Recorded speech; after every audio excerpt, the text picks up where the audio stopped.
There's a particular kind of silence that settles over elite athletes when they sense for the first time that a dream might actually be slipping away.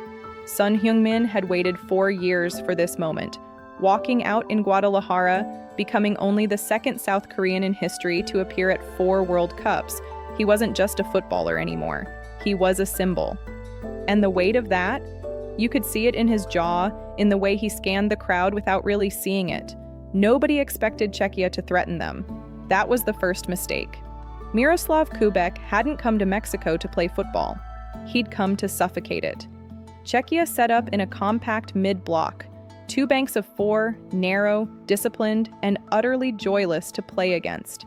Their entire game plan was built on one simple truth. If South Korea's golden generation couldn't break them down, they would eventually break themselves. And for 45 minutes, that's exactly what happened. Son dropped deeper and deeper, searching for the ball in places a player of his quality should never have to look for it. His shots from distance were speculative, hopeful. The Korean midfield recycled possession without ever really threatening.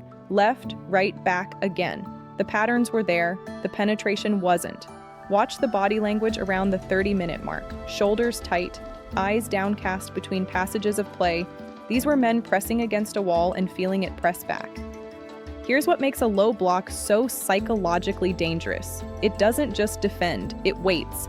Every attack that breaks down is a small deposit into the attacking team's anxiety account, and eventually that account maxes out. South Korea's moment of maximum vulnerability came when Son finally found himself one-on-one with Staniek. The stadium leaned in. World-class forward, open goal, one finish away from everything changing. Staniek didn't flinch. He spread himself, reading the chip, and made the save. In isolation, it's a fine goalkeeping moment. In context, it was devastating, because it told South Korea something they desperately didn't want to hear. This isn't your day. The first goal didn't come from tactical sophistication. It came from a long throw-in and a moment of collective defensive amnesia. The ball was hurled into the Korean box. For one fraction of a second, barely more than a blink, the defensive line froze. Ladislav Krejčí read it before they did. He rose at the back post, completely unmarked, and met the ball at its apex with the full weight of his forehead. 1-0. Czechia. Watch Kim Sung-gyu retrieve the ball from his net. Watch the Korean outfield players. There's no anger, no urgency, just deflation. The look of men who suddenly don't know where to put their hands. The second goal was almost cruel in how simple it was. Schick drifted into the box like a ghost. No fuss, no drama. And flicked the ball with the outside of his boot over the on-rushing keeper. 2-0. Guadalajara had gone quiet.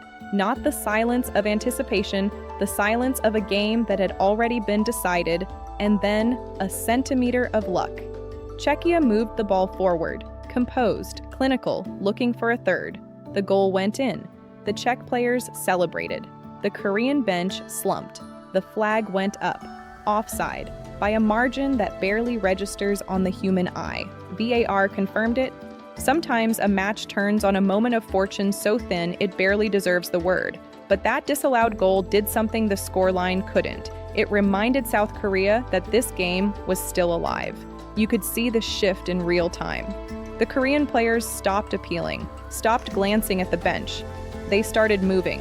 Hwang In-beom was the difference. His diagonal threaded through the Czech lines with the kind of weight and timing that only comes from someone who has been holding themselves back, found the overlapping run perfectly. The square ball arrived at exactly the right moment. Oh Hyeon-gyu didn't think. He turned it home. The stadium didn't just cheer, it cracked open. You could feel the emotional release of an entire fan base that had been bracing for humiliation. South Korea didn't just find the goal, they found themselves. The transitions sharpened, the pressing intensified, the weight visibly lifted from their shoulders. And when the final whistle blew, 2-1, a result that will age far better in the record books than it felt in the moment, South Korea had something more valuable than 3 points. They had proof.